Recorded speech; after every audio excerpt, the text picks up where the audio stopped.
They hate when you elevate. You're stacking up losses, I'm handing them out, yeah, I had to go delegate. It feel like I'm floating, I'm lost in the moment, that's why I can levitate. What's up, guys? Welcome to another episode of the Mindset Cafe podcast. It's your boy, Devan, and we got another special guest for you today. He is actually a friend of mine. He is a former gym owner, so we have that in common. And now he has turned marketing professional with Stoplight Marketing, and his resilience of, transforming from one business to a different industry and another business, and all in the process of moving states is amazing. So he's faced some mindset battles and continues to face that. He's in his growth year as well. So thank you, Brian Lelli, for coming on the show today. Hey, no problem. Thanks for having me. This is going to be fun. I'm excited. I thought you were going to introduce my dog as your main guest, but it's okay. I can too. Yeah, you got your co-host back there and, taking a nap. Yeah, he's resting up for later. He's going to jump in. So, Brian, let's get started. And what was your first step in entrepreneurial? Like, what made you want to open a gym? Well, my first one was actually back in high school. I had a car detailing company, but that was probably illegal. But what I actually really did when I started my gym, it was an accident, to be honest. This was back in early 2000s, and I was training jiu-jitsu and MMA at a place, and I got to the point where there was a bunch of new people coming into this gym, and they were training because that's when the UFC was blowing up. Everyone was wearing their affliction shirts and doing crazy stuff. I had got my nose broken 4 times in a 3-week period. And so I need to take a little break. I got to let this thing heal. And I was the only person at this MMA gym that worked out. Everyone else just trained. They just beat the crap out of one another. So, and I was leaving. They were like, I'm going to take a month off just to let this thing heal. And they're like, so we were talking about working out. Can we come over? And I had a little garage at the time. I was like, well, I have some stuff. I can teach you guys if you want to squat, bench, and deadlift. Cause I came from the powerlifting world and, lost a bunch of weight through doing, MMA and jiu-jitsu. Cause just big, strong guys rolling around, they just lose weight. And so I had, 4 or 5 people from this gym drop by, and over the course of that month that I took off. And then this is kind of cool. I kind of like teaching because I've been lifting for 10 years prior to that. So I knew a thing or two. And one of my good friends at the time, he lived down the street. He came over and he's like, we worked out together at a real gym. And we could try to make this a thing. So we started telling people on Saturdays you can come over, we can work out. And the just to give you a perspective, my garage at the time, my wife had a Mini Cooper that barely fit inside of it. It was very small. I think it was 280 square feet. So yeah, that was kind of cool because it turned into on the weekends we would have 12 to 14 people show up, and my neighbors were complaining because there was cars parked all over the place. We're flipping tires and making noise and stuff. So we made the decision to this is that big entrepreneurial jump, where my mindset had to be where it should have been. I was like, let's just try it. Let's just go. We found a place and we went for it. We signed the lease, and that's when it became real. That's when I went from fun, a fun mindset to I got to pay these people. We need to make this happen. So that business gear had to change. And that's when it all started. That's crazy though. I mean, not only did we have that similar aspect of, being owners, but I actually started, as a personal trainer. And then when COVID happened and everything, I took it from renting gym space to my front yard essentially, because your garage, the garage that I was at the time, it was essentially, there was an ADU in the garage, and then the actual garage was essentially a storage unit, right? So I was loading all my equipment in there, pulling it out, and then I had some rigs and stuff in the driveway, and then Strive started basically picking up with just friends and clients coming in between, and then that was the kind of in between my personal training clients. And then that moved to the park because we needed more space and everything was still kind of shut down. And then that led to, actually opening and launching the gym and, you know, now the franchise. So that's funny that we have, you know, that little progression part in common, as well as, you know, my background is MMA as well. You know, Oh, really? that's crazy, you know? Yeah. So like I did it from a young age, like, you know, from like 4 or 5, and, you know, I was a black belt and, you know, did that whole thing, which led me into fitness and all that. So that's crazy. I mean, I guess that's why we kind of clicked back in Palm Springs, you know, fairly quickly, right? Yeah, for sure. No, it's cool. Like, I've always had an affliction for martial arts. I mean, way back, even when I was a poor college student, like I worked at my university's gym, and I would take that like $20 on my paycheck and go to like a drop in at an MMA place because I just wanted to do it because that was just so much fun. So yeah, it is cool. That's a lot of good crossover there. No, that's awesome. So what led from your gym and your gym growing, right? What was that turning point? Because I know, you know, now you're in the marketing space, and I know that there was a move involved, and, you know, you sold the business and everything like that. So like, what was that transition? Yeah, I mean, when I had the gym, I remember probably like 2 or 3 days in, we were there, we were just barely starting to set stuff up, and we had someone walk in the door, like not a friend, no one we knew. And it was the most awkward conversation because I'm not a sales guy, like at all, not even close. And I remember he came, I was like, so do you like fitness? Like it was really weird. And that's when I realized like I should get better at marketing. So I started to learn a little bit about that. And over the, 3-year period after that, where we just got into it, we grew from like 15 to 100 people at the gym.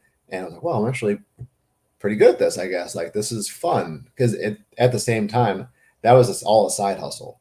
I had a full-time job as a mechanical engineer at a small engineering firm. And so I was able to see that stark contrast in my mind of like my day job, like I'm good at it, but not really passionate about it. Like it can pay a bill or two. And then I would leave, go to my gym and be like super passionate and even better at it. And I just saw that huge difference in like my mindset. Like I went to work, I sat down, I was like a drone, like just typing away, doing stuff, and like, yeah, I'm good, whatever.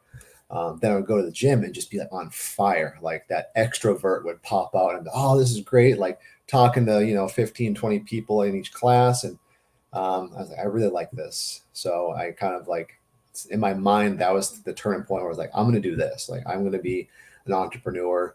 I don't want to go down the traditional path. So, we grew the business, and then, we were in upstate New York. That's where the gym was. I'm from Massachusetts, so I spent a lot of time around cold weather. And we had some family members and some friends that lived down in the Carolinas in Florida, and we visited. Like, like this is kind of nice. Let's give this a shot. And it wasn't a long, like it wasn't a short time frame. I took 2 years to get the business ready for the move, and because at the time this was Brian's gym. Like that's kind of how it was. I had to take myself away as the person and let the gym be its own entity. And then we moved down here. I managed it for a little bit. And at the time, like I was still engineering, like on the side. I was running the gym remotely, and I had about 14 other CrossFit gyms that I was doing marketing for. And I had a 6-month-old. So very busy, very stressed. So I had to let the engineering go. That was easy to do. But then, I was like, the marketing stuff's working real well. Let's just keep moving into this. So I talked with my head coach and his family at the time, like, you guys are here all the time. Like, do you want to buy the gym? So we went through that process. They bought it, and kind of freed me up to really push heavily into the marketing side. And I'm able to tie that nerdy engineering brain into that fun, creative, entrepreneurial, like, let's go for it sort of mindset. And that's just kind of where I'm sitting now, and I'm loving it. Like I wouldn't change anything. No, and that's awesome. That those transitions, I mean, it's because like you were still doing everything at once, and obviously that's overwhelming, especially having, a 6-month-old. I mean, I have a 2-year-old daughter now, and running a business with having a kid is definitely its own, stresses. But what was that like because there's a whole different worry and a different fear, right? Because I mean, being an engineer, right? Like that's a good job, right? I mean, from my friends that are engineers and stuff like that, like I know that that's a career, right? Yeah. So what was that like for you and for your wife when you were like, look, like I'm way more passionate and I'm have way more purpose, you know, that fulfilling me over here. I'm just gonna do this. Yeah, no, and that was the family side was interesting. It was interesting on two sides. Like my wife, super supportive. I know she saw like how I always wanted to be in this room where I'm working because I really love what I did from the marketing side. So when I told her that I was gonna like put my notice in with the engineering company, she was worried, but then like we're very logical. Like, hey, like we're doing good. Like we see the path forward, and we just sold the gym, so it's like there's less bills right now. So like, let's at least try it. And worst case scenario, I still have my degree. We can go back to it if needed. Never going to do that again. So I can throw that in the garbage. But yeah, that was great. But then it also became interesting with other friends and family members where they just kind of saw that I sat around. This is pre-COVID. So before it was cool to work at home, like I was that guy at home. So people thought I was a stay-at-home dad. And I'm like, no, I'm actually working. Like this is what I do. I'm here and talking to family members, letting them know that this is a real job, not just something I'm trying out. That was tough. Like, and it's funny because I've been in the marketing space for a decade and I still have those conversations with very similar family members where I'm like, no, this is my career now. It was supposed to be sitting in a cubicle, doing drafting and CAD stuff all the time, but now it's this.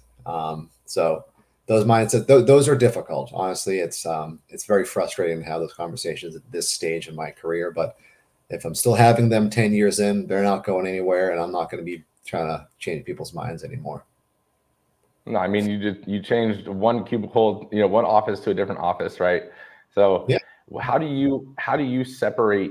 Because they say that your home is supposed to be like your dwelling where you relax, you eat, all that kind of stuff. But at the same time, when you have a home office, right, you can create that business environment. How do you separate like you feeling like this is work or this is relax? Because if you leave an actual office, a cubicle, and you drive home, like you can put a different face on. But when you're Yep. in the same house the whole day, like how do you overcome that? That was a new one, right? So the way that and this took a while to figure out. Honestly, it probably took 18 months to really get to the point where I am now. First step was to shut off all notifications. Like for my team, we use WhatsApp and Slack.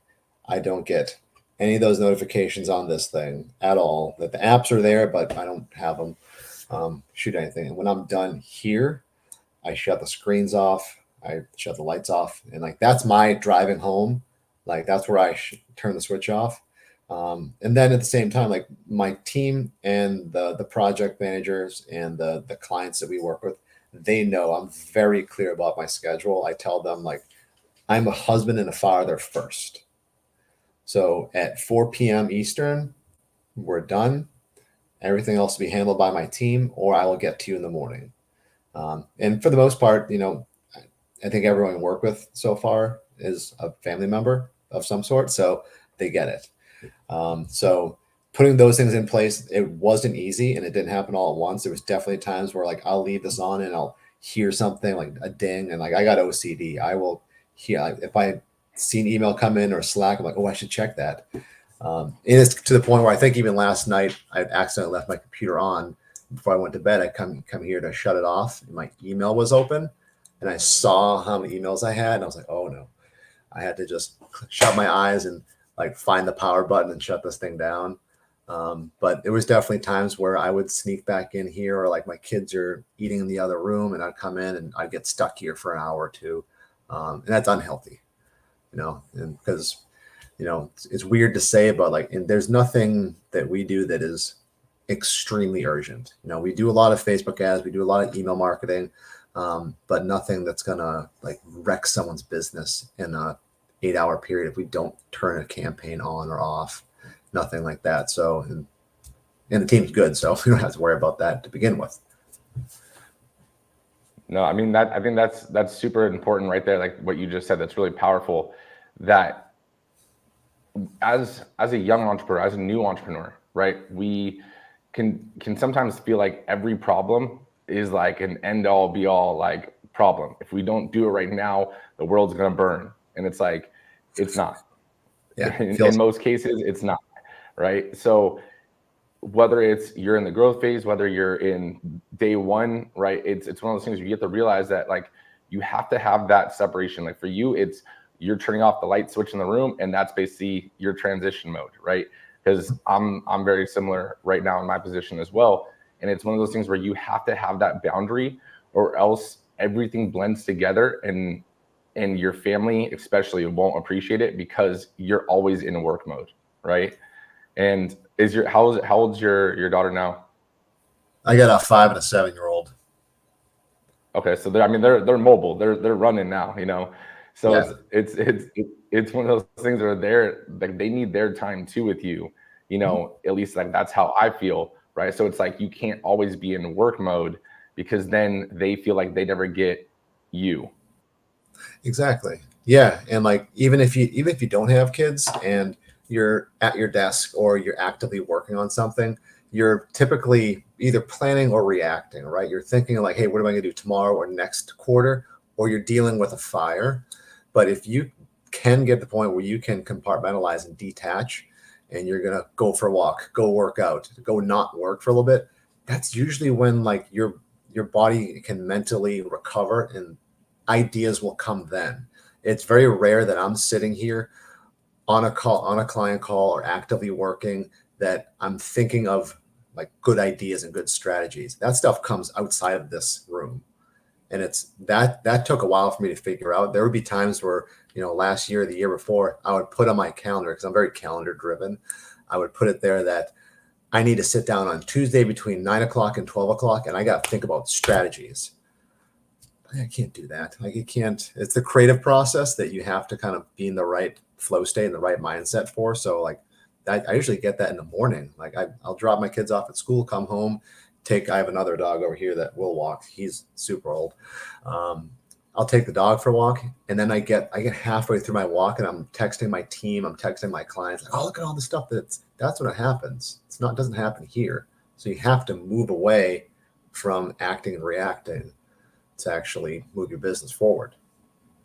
No, I think I agree with you, and I'm actually the similar, and I had that similar realization for myself, where if I'm like in front of the computer, if I'm working on the business, like in the business, anything that you're doing, it's just the normal operations, whatever your to-do list was, reacting to any issues. But sometimes, like for me, if like I step away, or if we're trying to create something, an expansion or something, it's like I can't necessarily always do it just sitting here and be like, all right, now think. It's like my brain doesn't work like that. So like for Yeah. me, like going on a run or going to work out, I know you worked out right before, we hopped on today. It's like those for me naturally are when like the best ideas come. And then it's like, okay, now I have that idea, I take a note down. And when I come back to, the office, it's like, now let's figure out how this actually works. Yeah. Yeah. I slack myself all the time, and I'll just like set reminders to like remind me that later. And that's how I do it. I've got buddies who carry pen and paper and notepad with them. Um, However it works best for you, like that's the way to do it. Yeah, and then for those who don't know, Slack is an app that you can, message and do a whole different team thing, right? He's not slacking off, right? um, so, but I'm the same though. Yeah, I use like my notepad on my phone, that or WhatsApp, like with my team too. So now with everything going on, you've transitioned from, obviously an engineer. I'm assuming that you went that path because from what it sounds like, it wasn't always a dream of yours to be an engineer. It was like you saw it as a solid job, a solid career, and that's a route you went. And then opening the gym and now having, transition to the marketing, what have you found to be your purpose or your driving force for being an entrepreneur? Well, first thing is having a family. Like, that's the backbone of every decision that I make right now, is just I want to make sure that I can provide for my family. And I'm able now to give my wife the option. She works, she's in the medical field, but she has the option to work. Like, I was really happy to get the point to tell her, like, you can work if you want, but you don't have to. You can do whatever you want. But from an entrepreneurial standpoint, it's almost like the father. This is gonna be weird if one of my teammates ever sees this. Like the father figure of my team. Like, I want to give them other things in their life other than work to do. I was having a conversation last month with one of our media buyers. He's, younger kid than me. He's got a couple young kid, like newer kids, and we're talking about cars because I love cars. And I was like, well, he was looking at getting a new car. And I was like, well, like, what do you have now? Like, what do you want to afford later on? And in my head, he's telling me what he wants, and I'm looking up, I'm knowing the price. I'm like, what can I get him for projects that can allow him to buy that for his family? Or what can he, like, all this sort of stuff that I want to get the people on my team to live the life that they truly deserve, that they want. And so it's kind of trend. It's gone beyond just getting more clients and more projects, but it's getting more for my team. Like, what can I do for them? Honestly, right there, that's like a mic drop moment right there. Like, what I mean by that is it's crazy because, like, that realization, that thought process that you just said of, because as a business owner, you want to provide value for your customer, right? You want to, for marketing, like, you're trying to impact someone's business in a positive manner to increase their business, which increases their lifestyle, right? But your goal with it is to grow the business, not for you and for necessarily your family alone, but so that you can help other people create that career or that lifestyle that they desire. Right? 100%. Yeah. And over the last 10 years, I've worked at other marketing teams and agencies, and I've seen good, I've seen bad. So that's kind of one of my things, is like, I've seen more of the bad, right? I've seen how, like, contractors get treated, how they get paid, how they kind of deal with the client side. And that was, I think about 3 years ago, I made the decision that I'm done, just going to keep going forward with my team. And that was the cornerstone. I said, like, we're going to be different from an internal standpoint, because a lot of people can run Facebook ads. A lot of people can do email marketing. It's not hard, but it's how people communicate and how they treat one another. Those are the difference makers on both sides of the coin, the contractors and the client side. So I wanted to make sure that we did that differently. We did that better, and we are doing that. No, I mean, that's awesome. I mean, and, like, just to, like, rewind to what you were mentioning for your team though too, is like, your team is going to help you do those things, right? And your team, like, you seeing the bad at companies, the good at companies, it's like you taking the things that worked and that you saw that were highlights of each company has allowed you to, make a better company for yourself. But as an entrepreneur, you have to realize, like, your team is going to help you get to those things. And if you value your team and your team values you and sees the vision, not just hears you talking about this vision, but sees the vision and sees you trying to do these things for them, that's going to pay you dividends tenfold, right, in the long run. Absolutely. Yeah. I mean, it's for a younger entrepreneur, that's tough. Like, that's tough to think about that. Cause, I remember, when I was living in New York and I had my CrossFit gym, and I was helping, I think, 2 other local-ish CrossFit gyms. At that time, I was thinking, I just need to get paid. Like, we lost a few members. I need to make that up. Like, I just needed the money.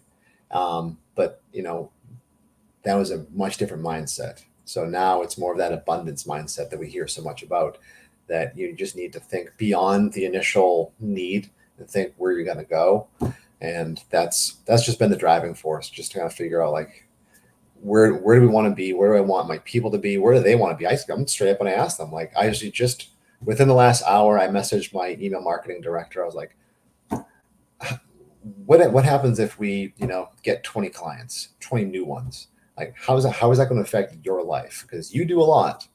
How are you going to deal with that? And I just want to know, like, tell me. So, we're not going to do that because we don't want to have that sort of problem. But I love throwing random questions out there so we can start thinking ahead. Like, you're not going to be able to do it all. How can you get yourself in a position where mentally you can handle just a little bit more and do things the right way, the same way you're doing them now. So just, it's a matter of trying to work on their mindsets too, because I think about it all the time. It's not just because we're talking, but I try to help people get into those mindsets too. And that's tough. It is.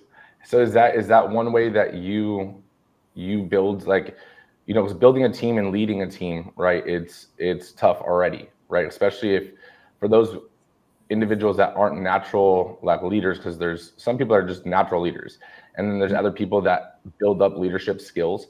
But with asking questions, I mean, I've found, just like you were saying, like that's a great way to get your team like in the mindset of like, okay, like how can the company improve, or how can we do this? Like if this happened, what would we do, or how would it improve my life, or whatever the case is.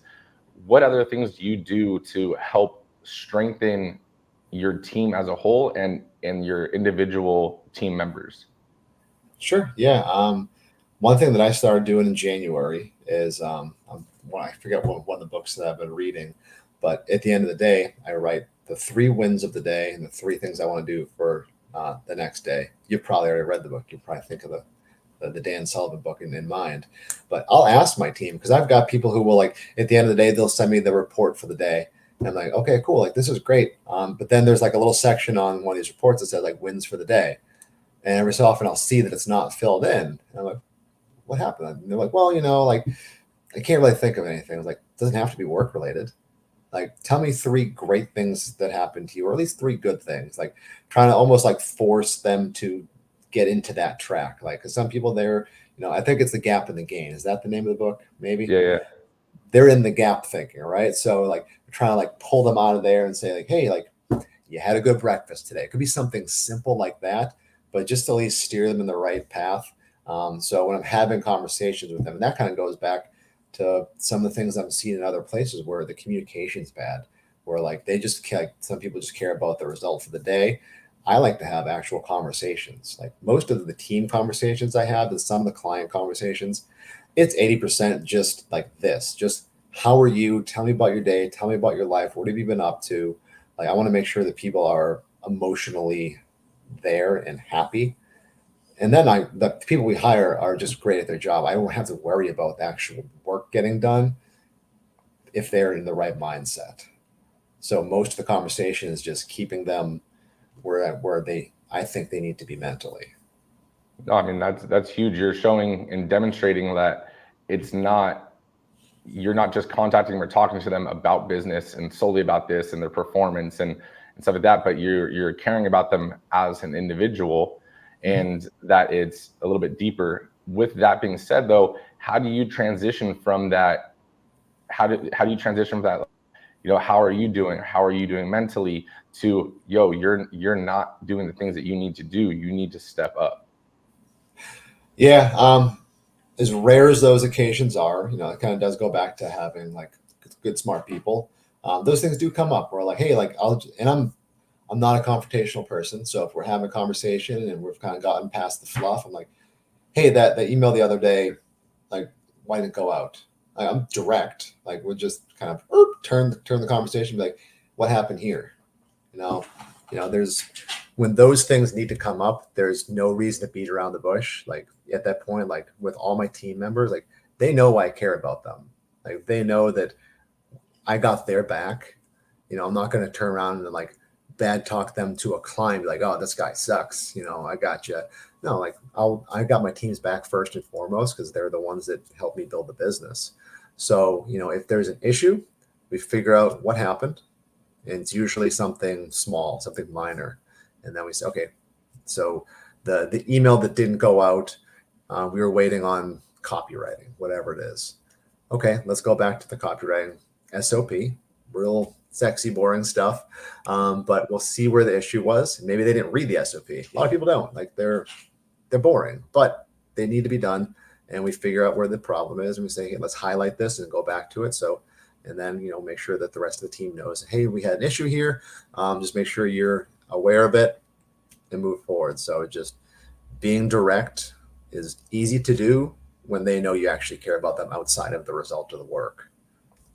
And I think something you just mentioned, whether you know this or not, how you approached it is actually really powerful, right? Because as an entrepreneur, new or a veteran in the game, it can be difficult for someone that wants to be the friend boss or the friend, owner, and then the other person on the other side of the spectrum is like, I'm the owner and I'm this, right?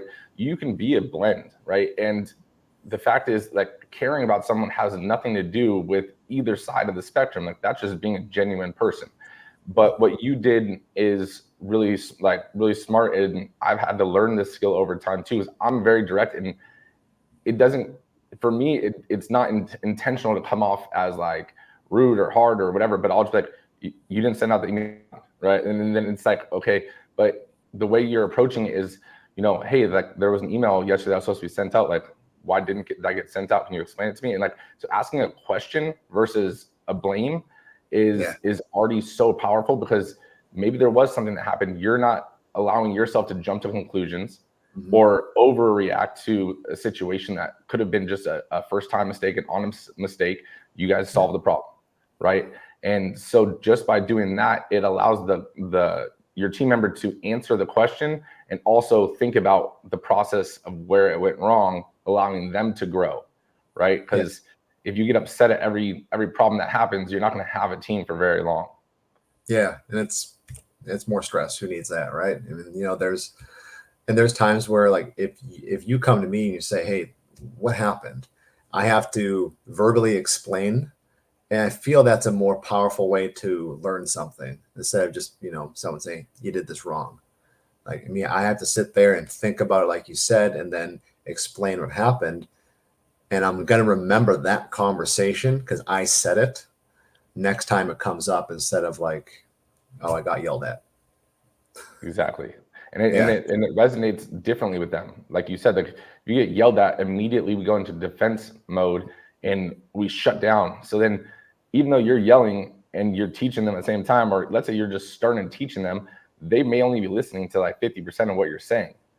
But if they're having to explain it step by step, it goes into that other side of it where, like, if you can teach something, you learn it at a deeper level. So if they have to walk through the process, all of a sudden they're starting to learn it, either relearn it or learn it at a deeper level than they did before, right?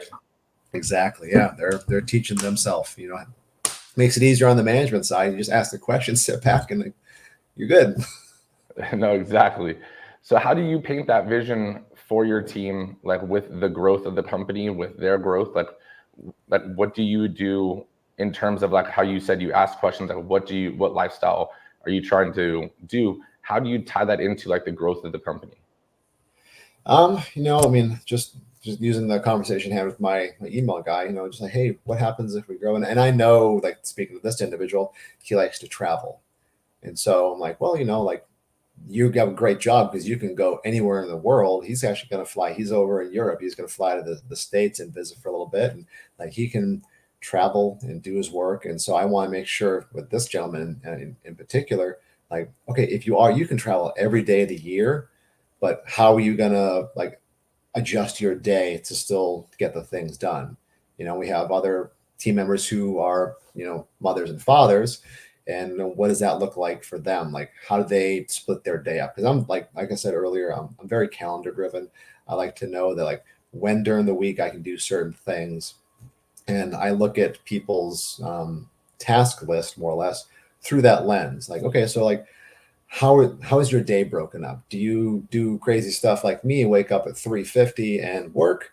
Or do you sleep until noon and then you're, like, crushing the rest of the day? And that way I know kind of what your life more or less looks like.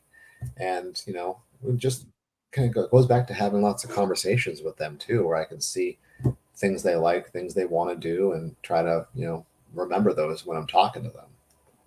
No, that's awesome. So, I mean, I think your key thing is communication with the team.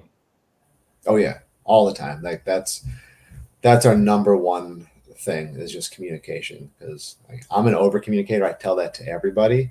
I've always been kind of like that, but that's the biggest gap that I've seen in the marketing agency world, is just the lack of communication. It's stunning. Oh, believe me, I've faced that in the past. Like I completely get it. Yeah.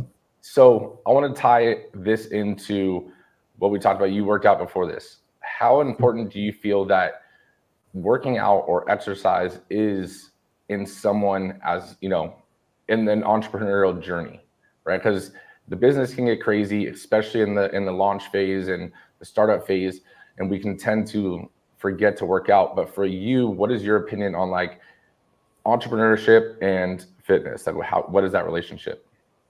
They go hand in hand, for sure. I mean, if you have a healthy body, healthy mind, you're optimized to make the best decisions for yourself, your teammates, your business, your clients.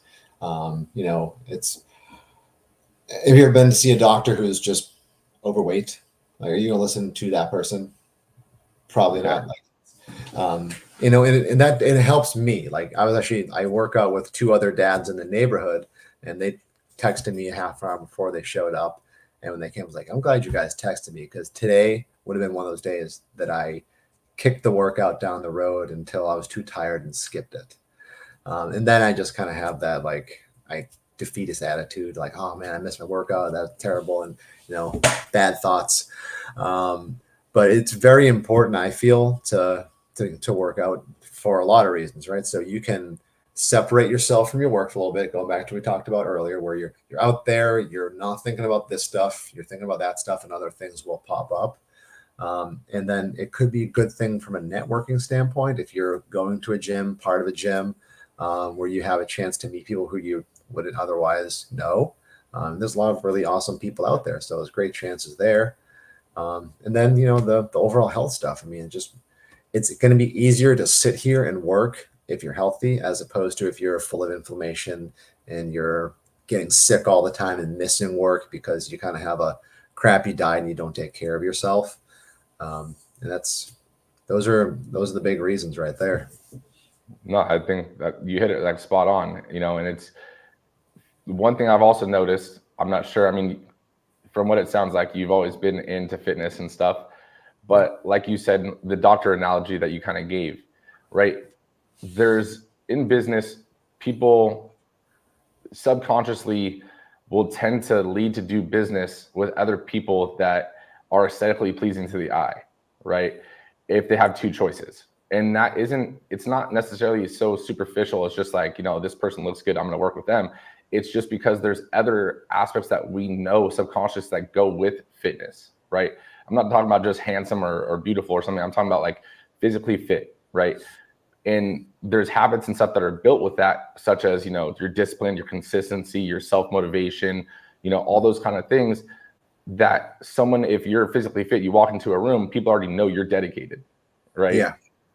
So Yep. I think that's huge to, think about as well. I mean, you always being into fitness, I mean, you've had that response, whether you've known it or not, but you're not going to hire a trainer that looks like they need a trainer. You're not going to hire a marketer that their business has one follower on, social media, right? It's like, it goes back both ways. It's like the proof is in the pudding, and you also are, a walking representation for your team, for your business. And it doesn't necessarily mean always like, I'm a doctor, I need to look like a doctor. It's like, if you look good, then it looks like you actually care about yourself. And so when you say you care about me, if you don't care about yourself, I know you're not going to care about me. Exactly. Yeah. Right. You're just nailing the head there. That's perfect. So before we wrap things up, what I like to do is pose a hypothetical question, right? Okay. So the hypothetical question is, all your business, everything that you've done in the past, your social medias are all gone, right? Okay. And with them all being gone, you're allowed to leave one message for the world, whether it's for entrepreneurs, whether it's for fathers, whatever the case is. What would that one message be? Ooh, that's a good one. Yeah, I mean, we can leave that for both, fathers, entrepreneurs.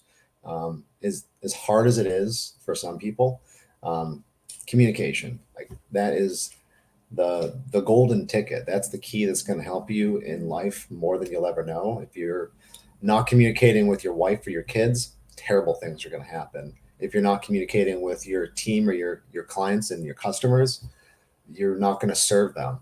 So a lot of us, including me, have to, I'm definitely an over communicator, but I wasn't always. So I had to kind of get over myself a lot. And definitely at the house here, we're just saying what's on your mind, has to happen, whether good, bad, or indifferent. There's nothing really good that's going to come from keeping your thoughts, opinions, and feelings inside. So communicate. No, that's awesome. And I agree with that.